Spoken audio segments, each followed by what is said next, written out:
Guys, sa mga first time dadaan dito sa may C5 Kalayaan, pag mag-U-turn kayo, dito kayo dumaan sa may second lane, sa may gitna. Yung magkabilang lane naman na yan, yung first lane tsaka yung third lane, yan naman yung mga papuntang Taguig, Paranaque, Bikutan.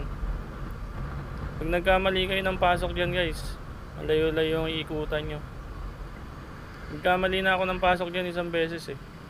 Ang akala kong U-turn sa ilalim, doon ako sinagad ko sa gilid yung daan ko sa may first lane. Nasanay kasi tayong U-turn sa ilalim, hindi ko napansin.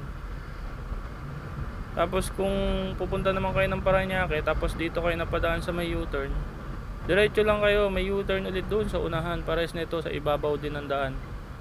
Tapos sagad nyo na sa gitna o kaya doon sa pinakang gilid. Yun lang guys, sa mga first time dadaan dito sa may C5 Kalayaan.